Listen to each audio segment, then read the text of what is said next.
नमस्कार भाइयों और बहनों। इस श्वेतकार 12 कल्प के आरंभ में पूर्व कल्प के समाप्त होने पर ब्रह्मा जी का जब नया दिन वर्तमान श्वेत 12 कल्प आरंभ हुआ तो ब्रह्मा जी ने प्रकृति की संरचना करने के लिए सर्वप्रथम पूर्व सृष्टि को भलीभांति याद किया और उन्होंने सर्वप्रथम 10 मानस पुत्रों को उत्पन्न किया, जिनमें सर्वप्रथम मारीच, उसके बाद अत्रि, अंगिरा, पुलाह, पुलस्त्य, वशिष्ठ, अंगिरा और नारद जी का प्रादुर्भाव हुआ। ये समस्त मुनि कहे गए। मारीच के कश्यप हुए। कश्यप को दक्ष प्रजापति ने अपनी कन्याओं को पत्नी रूप में दिया, जिनमें दितिसे दैत्य वंश चला। आदि से 12 विवस्वान पैदा हुए, जिनमें इंद्र प्रथम थे और विवस्वान सूर्य 12वें थे। विवस्वान से सूर्यवंश उन्हीं के नाम से चला। विवस्वान के पुत्र मन हुए और मन से इच्छाक और उनकी वंश परंपरा रही। इसी तरह से दितिसे और कश्यप के संयोग से दानवराज हिरण्यकश्यप और हिरण्याक्ष का जन्म हुआ। हिरण्यकश्यप दैत्य वंश का विस्तारक बहुत ही प्रभावशाली सम्राट था, जिससे तत्समय संपूर्ण विश्व को अपने अधिकार में कर लिया था। हिरण्यकश्यप की मृत्यु के बाद उसके पुत्र प्रहलाद दैत्य साम्राज्य के अधिपति हुए और उनके बाद विरोचन और विरोचन के बाद राजा बलि, जो विरोचन के पुत्र थे, महादानी थे, उनका प्रादुर्भाव हुआ।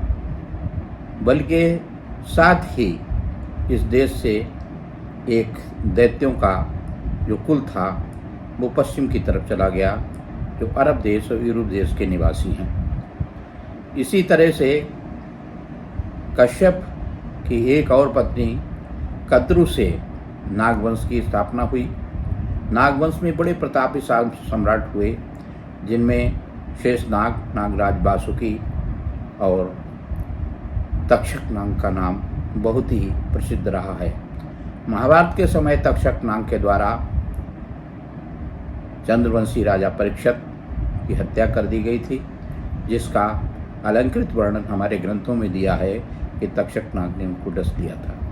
परंतु वास्तविक स्थिति दूसरी थी कि तक्षक ने एक युद्ध के दौरान परीक्षित को मार डाला था। परीक्षित की मृत्यु के बाद उनके पुत्र जन्मेजय ने नागवंश को समाप्त करने के लिए नाग यज्ञ किया। जो नाग यज्ञ के रूप में वर्णित है वो नाग यज्ञ नहीं बल्कि नागों के खिलाफ चलाया गया एक अभियान था, और उसने समस्त देश में जितने नागवंश के शासक थे उनको सभी जन्मेजय ने पराजित किया और यहाँ तक स्थिति आ पड़ी कि नागवंश समाप्ति की ओर अग्रसर हुआ। उसी समय नागराज नागों के भांजे श्री कृष्ण ने आकर राजा से उनके अभियान को रोका और उनसे प्रार्थना की कि आप राजन, जो आपने शपथ लिया था वो शपथ पूर्ण हो चुकी है, लेकिन अब नागों को विनाश करना उचित नहीं है। नागराज तक्षक को श्री कृष्ण के प्रभाव से बचाया जा सका, लेकिन एक सत्य हुई कि चंद्रवंश के लोग नागों का आदर करेंगे, उनकी पूजा करेंगे। ऐसी मान्यता है कि तभी से सावन के महीने में नागों की पूजा करने का चंद्रवंश में प्रथा चली आ रही है और श्री कृष्ण की पूजा एक काले देव के रूप में पूरे समाज में प्रचलित है। नाग काले देव चंद्रवंशियों के ही नहीं बल्कि पूरे समाज के पूज्य देवता माने जाते हैं और उनका आश्रम जनपद फर्रुखाबाद मुख्यालय में जिलाधिकारी निवास के पास है और वहाँ पर श्री कृष्ण का मेला लगता है। वहाँ पर श्रद्धालु कई जिलों के आते हैं बाहर से और अपने श्रद्धा सुमन चढ़ाते हैं और मनौती मानते हैं। तो ये भी स्थान बहुत प्रसिद्ध है। तो नागों के इस परंपरा में, कद्रू की परंपरा में, ये नागों की परंपरा रही। नागों का साम्राज्य उत्तर पश्चिम से लेकर और नागालैंड तक विशाल साम्राज्य नागों का था। और नाग बहुत ही प्रभावशाली शासक रहे, जिन्होंने सूर्यवंशी और चंद्रवंशी राजाओं को भी कई बार युद्धों में पराजित किया। परंतु सूर्यवंश और चंद्रवंश इतने प्रभावशाली वंश थे जिनके सामने नागों का टिकना संभव नहीं हो पाया। महेश कश्यप की संतति में कहा जाता है कि समस्त भूमंडल है। हिंदू में एक प्रथा है कि अगर किसी को अपना गोत्र नहीं मालूम होता है तो कहा जाता है कि आप काश्यप गोत्र कह दें, तो उसे काश्यप मानने, काश्यप ऋषि की ही संतानें हैं समस्त। दूसरी ओर ब्रह्मा जी के दूसरे मानस पुत्र अत्रि, जो कि महान तपस्वी थे, कर्दम प्रजापति ने अपनी पुत्री अनुसुईया का विवाह अत्रि से किया। अत्रि ऋषि बहुत ही तपस्वी और श्रेष्ठ व्यक्ति थे, जो अतुलनीय गौरव से उनका नाम लिया जाता था और उनके द्वारा प्रतिष्ठापित परंपराएं आज भी हिंदू समाज में प्रचलित हैं। अत्रि ऋषि और अनुसुईया को जब ब्रह्मा जी ने वंश परंपरा बढ़ाने का आदेश दिया तो अत्रि ऋषि ने घोर तपस्या की, अनुत्तर नामक तप किया। जैसा तप न तो पूर्व में किसी ने किया था न बाद में किया है। अनुत्तर नामक तप करने के प्रभाव से जो इंद्रिय और मन के परे परमात्मा है, परम ब्रह्म है, वो अत्रि ऋषि के मन में स्थित हो गया। उनके प्रभाव से ब्रह्मा, विष्णु और महेश तीनों देव आकर उनके उपस्थित हुए और स्वयं पुत्र रूप में उनके यहाँ पैदा होने की इच्छा प्रकट की। अत्रि और अनुसुईया की गर्भ से ये तीनों देव, ब्रह्मा, विष्णु और महेश, ब्रह्मा के अंश से चंद्रमा का, विष्णु के अंश से दत्तात्रेय भगवान का और भगवान शंकर के अंश से प्रसिद्ध दुर्वासा ऋषि का जन्म हुआ। इन सब व्यवस्थाओं को देखते हुए अत्रि का वंश परंपरा में चंद्रवंश प्रमुख हो जाता है। चंद्रवंश में राजा चंद्र अत्रि के पुत्र थे। उनका जन्म, एक ये भी बड़ी भ्रांति समाज में फैली हुई है कि लोग उसको बताते हैं कि जो चंद्रमा ग्रह है उससे चंद्रवंश का संबंध है। ऐसा नहीं है। इसका अलंकृत वर्णन हमारे शास्त्रों में किया गया है। वैसे चंद्रमा का जन्म फाल्गुन मास की पूर्णिमा में, तत्समय जिस समय चंद्रोदय हो रहा था उस समय चंद्रमा का जन्म हुआ, इसीलिए उनका नाम चंद्र पड़ा और उनके वंशज बाद में चंद्रवंशी कहे गए। चंद्रवंशी राजा चंद्र का पुत्र राजा बुध हुआ, जो कि देवगुरु बृहस्पति की पत्नी तारा से उत्पन्न हुआ था। बृहस्पति की पत्नी तारा से उत्पन्न बुध को राजपुत्र इसलिए कहा गया कि वो चंद्रमा का पुत्र था। राजपुत्र शब्द की उत्पत्ति भी बुध के साथ ही हुई, क्योंकि बुध राजा चंद्र के पुत्र थे, इसलिए वो राजपुत्र कहे गए।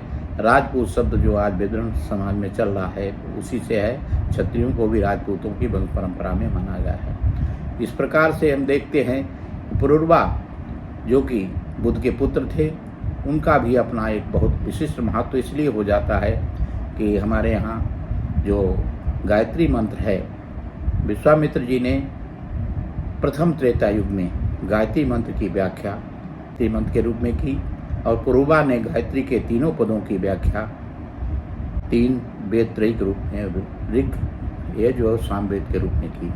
तीन ही वेद थे, उसके बाद अथर्ववेद बाद में आया। इन तीनों वेदों के रचनाकार जो थे राजा पुरुरवा थे, जो कि बुध के पुत्र थे। पुरुरवा के नहुस हुए और नहुस के राजा ययाति, जो कि 5-6 भाई थे हुए, जिनमें के ययाति राजा हुए।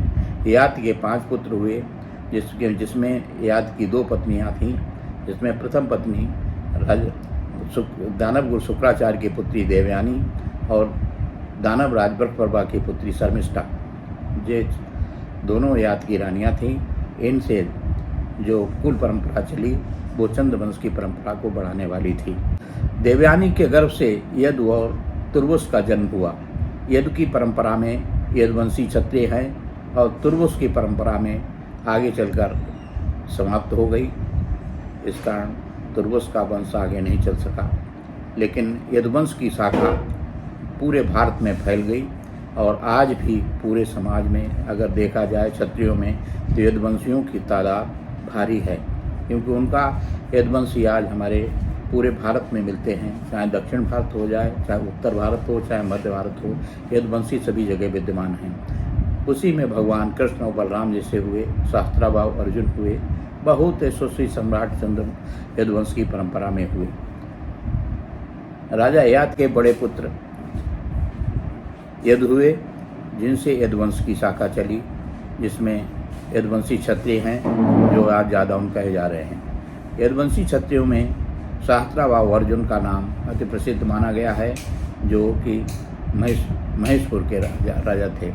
इसी प्रकार से भगवान कृष्ण का वंश भी यदुवंश में ही हुआ। यदुवंश की शाखाएं आज पूरे भारत में विद्यमान हैं, चाहे हम पश्चिमी मथुरा में तरफ चले जाएं, चाहे गुजरात की तरफ चले जाएं, चाहे केरल की तरफ चले जाएं, चाहे मध्य भारत में या पूर्वी भारत में, यदुवंशी क्षत्रिय हर जगह विद्यमान हैं। इसी तरह से राजा ययाति की दूसरी पत्नी शर्मिष्ठा के गर्भ से अनु, दूहि और पुर का जन्म हुआ। अनु और दूहि की संतानें पिता के श्राप के कारण क्षत्रिय धर्म से पतित मानी गईं और उनसे म्लेच्छ और एवं जातियों का जन्म हुआ, जो कि गांधार आदि उत्तर जो पश्चिमी देश हैं उसमें जो एवं और जातियां पाई जाती थी वो सब इनके वंशज रहे। राजा ययाति के सबसे छोटे पुत्र पुरु, जो कि चंद्रवंश के राज्य के अधिकारी हुए, उन्हीं से पूरी चंद्रवंश की आगे की परंपरा चली। पुरु ने अपने शासनकाल में पूरे भारत पर अपना साम्राज्य स्थापित किया। स्थिति यहाँ तक बन गई कि जो चंद्रवंश, जो कि पूर्व में इलावंश भी कहा गया, लेकिन पूर्व के समय में उसको पूर्ववंश, उनके परंपरा के लोगों को, उनके परंपरा के राजाओं को, उनके आगे की संतति को पूर्ववंशी कहा जाने लगा। महाराज दुष्यंत भी राजापुर के ही वंशज थे, जिनके पुत्र राजा भरत हुए। भरत की परंपरा में आने के बाद भरत ने पूरे भारत पर अपना राज्य स्थापित किया और वो प्रथम चक्रवर्ती सम्राट हुए चंद्रवंश के।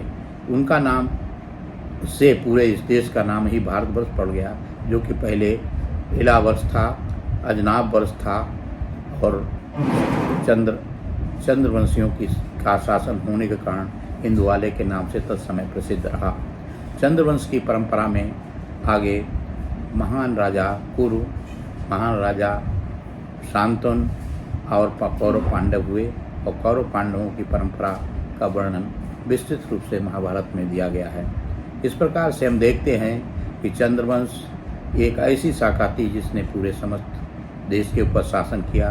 चंद्रवंशी शाखाओं में आज पूरे भारत में सब जगह मिलते हैं, चाहे आप दक्षिण भारत के केरला में जाएं, चाहे पश्चिम भारत में चले जाएं, जहाँ जडेजा आदि हैं, पठानिया हैं, इस तरह के राजपूत भी चंद्रवंशी शाखा में हैं। इसी तरह से उत्कल, उड़ीसा वगैरह में और ये जो पूर्वी राज्य हैं उनमें भी चंद्रवंशियों की बहुत शाखाएँ पाई जाती हैं। यही नहीं, पांडव भीम के पुत्र घटोत्कच के वंशज आज भी नागालैंड, असम में विद्यमान हैं और वो भी उनका बड़ा स्थान है, वो भी चंद्रवंशियों की शाखा में भी आते हैं। चंद्रवंश की शाखाएं पूरे भारत में फैली हुई हैं और ये आज भी उस वंश परंपरा में ऐसे लोग हैं जो माननीय हैं, सम्मानित मित्रों, यदि मेरे द्वारा दी जा रही जानकारी आपको अच्छी लग रही हो, पसंद आ रही हो, तो मेरा उत्साहवर्धन करने के लिए आपसे निवेदन है कि हमारे इस चैनल को सब्सक्राइब करें और अपना सहयोग प्रदान करने का कष्ट करें, ताकि हमें उत्साहवर्धन हो और हम आपको अच्छी से अच्छी जानकारी इस विषय में दे सकें। धन्यवाद। जय हिंद, जय भारत।